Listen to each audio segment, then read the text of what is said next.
మాడుగులే కాకుండా మునగపాక మండలం నుంచి ఒక 8 మంది ఎంపీటీసీలు కూడా ఇక్కడికి ఈ సమావేశంలో పాల్గొంటా ఉన్నారు. ఈ ఎన్నికల్లో మనం చెప్పిన ప్రతి వాగ్దానం కూడా ఒక బైబిల్గా, ఒక ఖురాన్గా, ఒక భగవద్గీతగా భావిస్తూ మాట తప్పకుండా ప్రతి సంవత్సరము కూడా క్యాలెండర్ ఇచ్చి, ఇదిగో ఈ నెలలో ఈ కార్యక్రమం జరుగుతుంది, ఇదిగో ఈ నెలలో ఈ కార్యక్రమం జరుగుతుంది అని చెప్పి ఏకంగా క్యాలెండర్ ఇచ్చి మాట తప్పకుండా ఎన్ని సమస్యలు మనకున్నా కూడా, కోవిడ్ లాంటి మహమ్మారి కూడా మన రాష్ట్రాన్ని పీడించిన రోజుల్లో కూడా సాకులు చెప్పలేదు, కారణాలు ఇవ్వలేదు. ఎన్నికల్లో ఏదైతే మాట చెప్పామో ఆ మాట కోసం కట్టుబడి క్యాలెండర్ ఇచ్చి మరీ ఏ నెలలో ఏ పథకం ఇస్తామో చెప్పి మరీ బటన్లు నొక్కి నేరుగా ప్రతి ఇంటికి మంచి చేశాం.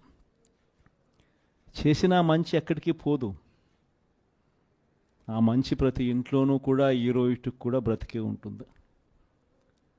నెక్స్ట్ ఎన్నికలు వచ్చేసరికి మనం చేసిన ఈ మంచే, చంద్రబాబు నాయుడు చేసిన ఈ మోసమే ఒక కోపంగా మారుతుంది.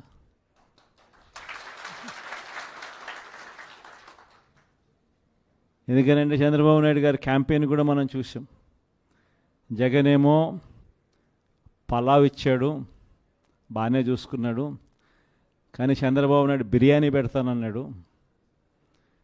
తీరా చూసేసరికి పలావు పోయింది, బిర్యానీ పోయింది, పస్తు పండుకోవాల్సిన పరిస్థితిలో ఈ పొద్దు మేము ఉన్నాము అని చెప్పి ప్రజలందరూ కూడా అనుకుంటా ఉన్న పరిస్థితిలో ఈరోజు రాష్ట్రాన్ని చూస్తూ ఉన్నాం. ఈరోజు వైఎస్ఆర్ కాంగ్రెస్ పార్టీయే, మన పార్టీయే అధికారంలో ఉండి ఉంటే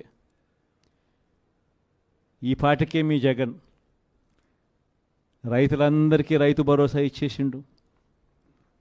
ఈ పాటికే రైతు భరోసా సొమ్ముతో వ్యవసాయంలో రైతులందరూ కూడా చక్కగా వ్యవసాయం చేసుకుంటూ కనిపించుండేవారు. వైఎస్ఆర్ కాంగ్రెస్ పార్టీయే ఉండింటే, మీ జగనే ముఖ్యమంత్రిగా ఉంటే ఈ పాటికే బడులకు పోతా ఉన్న పిల్లలందరూ కూడా సంతోషంగా బడులకు పోతూ ఉందరు. వాళ్ళ అమ్మలందరికీ కూడా ఈ పాటికి అమ్మఒడి పథకం కూడా ఈ పాటికి అంది, వాళ్ళందరూ కూడా సంతోషంగా ఉండుండేవాళ్ళు. ఈ పాటికి అక్క చెల్లెమ్మల ముఖంలో చిరునవ్వు కనిపిస్తూ సున్నా వడ్డీకి సంబంధించిన సొమ్ము కూడా ఆ పొదుపు సంఘాల అక్క చెల్లెమ్మలకు అందరికీ కూడా సున్నా వడ్డీకి సంబంధించిన డబ్బులు కూడా వాళ్ళందరికీ కూడా ఏప్రిల్లోనే మామూలుగా ఇస్తూ ఉంటుంది. ఎన్నికలు కాబట్టి, కోడ్ కాబట్టి ఒక అటు ఇటుగా పోయినా కూడా మనం వచ్చిన వెంటనే ఈ పార్టీకే మీ జగనే ఉంటే ఆ సొమ్ములు కూడా వచ్చి ఉండేటివి. మీ జగనే ముఖ్యమంత్రిగా ఉండింటే, వైఎస్ఆర్ కాంగ్రెస్ పార్టీ మన పార్టీ అధికారంలో ఉండుంటే ఈ పార్టీకి విద్యా దీవెన కింద ప్రతి పిల్లాడికి కూడా వాళ్ళు కట్టాల్సిన ఫీజులు ప్రతి త్రైమాసికం 3 నెలలకు ఒకసారి వాళ్ళకు సంబంధించిన ఫీజులు, మళ్ళీ 3 నెలల లోపల 3 నెలలు అయిపోయిన వెంటనే ప్రతి త్రైమాసికం వచ్చే ఫీజులు విద్యా దీవెన కింద వాళ్ళ ఖాతాల్లోకి పడుండేటివి. వసతి దీవెన డబ్బులు కూడా పడుండేటివి. మత్స్యకార భరోసా కూడా పడుండేటిది. వాహన మిత్ర కూడా పడుండేది. చేనేతలకు నేతన్న నేస్తం కూడా ఈ పార్టీకే పడి ఉండేది. ఇది మన 5 ఏళ్ల చరిత్ర చూస్తే ప్రతి సంవత్సరం మనం ఈ ఆగస్టు నెలాఖరు లోపల ఇవన్నీ కూడా రొటీన్గా సాదాసీదాగా మామూలుగా ఎవరు చుట్టూ తిరగాల్సిన అవసరం లేకుండా మామూలుగా జరుగుతూ పోయేటివి. ఈరోజు ఒక్క జగన్ లేకపోవడం, ఒక్క వైఎస్ఆర్సీపీ ప్రభుత్వం లేకపోవడంతో ఈరోజు రావాల్సినవి ఏవి కూడా రాకపోగా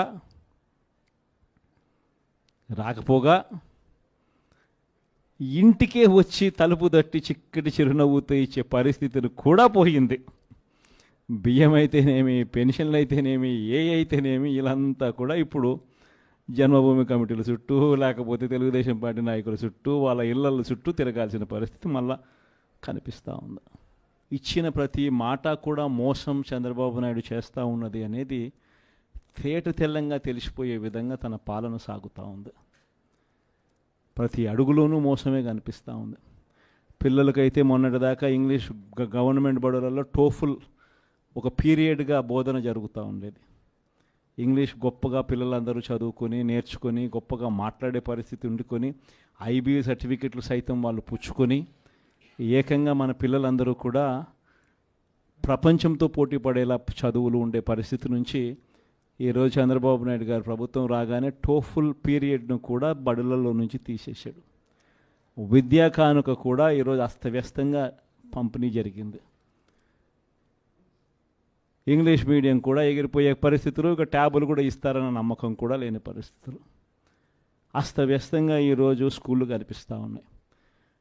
మధ్యాహ్న భోజనం కూడా రోజుకొక మెనూతో గోరుముద్దు ఇచ్చే కార్యక్రమం కూడా అస్తవ్యస్తంగానే తయారైంది. ఆరోగ్యశ్రీకి సంబంధించి ఇప్పటికే 1600 కోట్ల రూపాయలు బకాయిలు, జనవరి నుంచి బకాయిలు. మామూలుగా జనవరిలో ఏదైనా బిల్స్ జనరేట్ అయితే ఫిబ్రవరిలో బిల్స్ ప్రాసెస్ చేసి మార్చిలో మామూలుగా బిల్స్ ఇచ్చేస్తాం. అంతకన్నా ఎప్పుడు డిలే ఎప్పుడు ఉండదు. కానీ మార్చిలో కోడ్ వచ్చింది. కోడ్ వచ్చిన వెంటనే బిల్స్ అన్నీ పూర్తిగా ఇవ్వడం మానేసినారు. పూర్తిగా అప్పటి నుంచి ఇప్పటిదాకా రూపాయి ఇచ్చిన పాపాన పోల. ప్రతిదీ కూడా వ్యవసాయం అయితేనేమి, హెల్త్ అయితేనేమి, ఎడ్యుకేషన్ అయితేనేమి, గవర్నెన్స్ అయితేనేమి, డెలివరీ అయితేనేమి, ఇంటికే వచ్చి డెలివరీ అయితేనేమి, అన్నీ కూడా అస్తవ్యస్తంగా కనిపిస్తూ ఉన్నాయి. లా అండ్ ఆర్డర్ అయితే పూర్తిగా రెడ్ బుక్ పాలన జరిగిపోతూ ఉంది. అసలు లా అండ్ ఆర్డర్ ఉందా లేదా అనేది కూడా నమ్మకం కూడా ఎవరికి కలగడంలా. ఇష్టం వచ్చినట్టుగా ఎవరికి గ్రామంలో కక్షలు ఎవరికి ఉన్నా కూడా వాళ్ళ కక్షలు తీర్చుకునే దానికోసం వీళ్ళు చంద్రబాబు నాయుడు గారి ప్రభుత్వం సపోర్ట్ చేస్తూ ఉండడం ఇవే జరుగుతూ ఉన్నాయి. ఇంతటి దారుణంగా ప్రభుత్వంలో పరిపాలన సాగుతూ ఉంది. కాబట్టి ఈ 5 ఏళ్ళు నేను ఒకటే మీ అందరికీ కూడా చెప్తా ఉన్నా. ఈ 5 ఏళ్ళు నేను కష్టాలు ఉండవు అని చెప్పను, కష్టాలు ఉంటాయి. మనం విపరీతంగా వాళ్ళు హెరాస్మెంట్ కూడా చేస్తారు, అది కూడా నేను చెప్తా ఉన్నా, ఉంటాయి, కాదని నేను అనడంలా. ఇన్ఫ్యాక్ట్ నా పరిస్థితి మీ అందరికీ కూడా తెలిసే ఉంటుంది. 16 నెలలు నన్ను జైల్లో కూడా పెట్టినారు. కష్టాలు ఉండవని నేను చెప్పను, అటువంటి కష్టాలు కూడా నేను చూసిన. కానీ ఏమైంది, కష్టాలు అనేవి ఎప్పుడు ఎల్లకాలం ఉండవు. ఒక చీకటి వచ్చిన తర్వాత వెలుతురు రావడం అన్నది దేవుడు క్రియేట్ చేసిన సృష్టిలో ఖచ్చితంగా జరగాల్సిన కార్యక్రమం. కాబట్టి కష్టాలు ఎక్కువ రోజులు ఉండవు. ఒక రాత్రి వచ్చిన తర్వాత ఒక పగలు రాక తప్పదు. ఈ 5 ఏళ్ళు కూడా కన్ను మూసుకుంటే అయిపోతుంది. ఎన్ని కష్టాలు వచ్చినా మళ్ళీ 5 ఏళ్ళకి 2029లో మళ్ళీ మనమే వస్తాం. మన ప్రభుత్వంలో మళ్ళీ మీరే మళ్ళీ ప్రజలకు సేవ చేసే గొప్ప పరిస్థితులు మళ్ళీ మీరు నేను అందరం కూడా ఉంటాం.